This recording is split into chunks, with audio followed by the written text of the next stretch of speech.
क्या आपने कभी ऐसी शादी के बारे में सुना है जहां शादी तो पूरा रीति रिवाज से हो लेकिन दूल्हा दुल्हन नकली हो और आने वाले मेहमान भी सिर्फ मज़े लेने के लिए पैसे देकर आ रहे हों? जी हाँ, एक ऐसा ही अनोखा और गजब का फेक मैरिज इवेंट छत्तीसगढ़ के दुर्ग जिले के करंजा भिलाई गांव में स्थित कोसी रिसोर्ट में होने जा रहा था। तारीख तय भी थी यानी 30 मई, लेकिन शहनाई बजने से पहले ही हिंदू संगठन के लोग पहुंच गए और बजने लगा पुलिस का शायरन।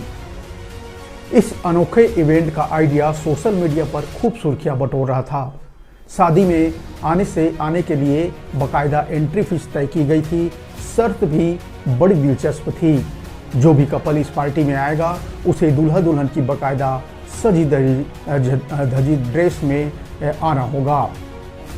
इसके बाद रिसोर्ट के भीतर शादी की नकली रस्में निभाई जानी थी, यानी बिना किसी जिम्मेदारी के सिर्फ शादी का पूरा फील लेना। जैसे ही इस रील्स वाली शादी की भनक असल दुनिया के लोगों को लगी तो हंगामा खड़ा हो गया।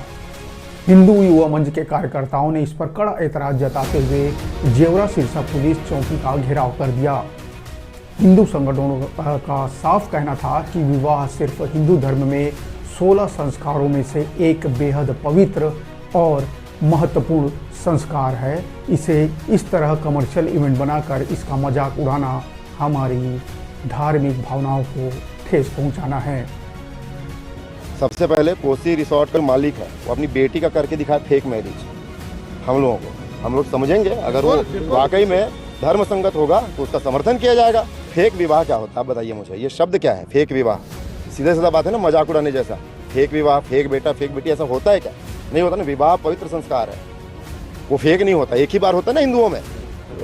टीआई साहब से मांग की है कि बंद करवाए वो कार्यक्रम, दोबारा नहीं होना चाहिए। और वो सॉरी बोले लिखित में, बिल्कुल हम दोबारा ऐसा नहीं करेंगे करके एक माफ़ीनामा लिख के डाले, ऑफिशियली डाले, या हमको लेटर भिजवाए। जैसा नहीं देगा तो विरोध होगा। आप देखिएगा, आगे आइएगा, आप लोग सब आमंत्रित हैं, आइएगा करंजा भिलाई। विरोध का पारा इतना बड़ा कि रिसोर्ट के संचालक तो पूरी मीडिया और जनता से दूरी बनाकर अंडरग्राउंड हो गए।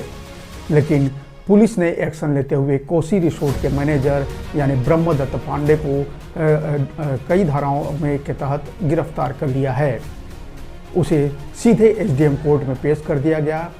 इधर हिंदू संगठनों ने साफ चेतावनी दी है कि इस इवेंट पर पूरी तरह रोक लगाई जाए, नहीं तो उग्र आंदोलन किया जाएगा।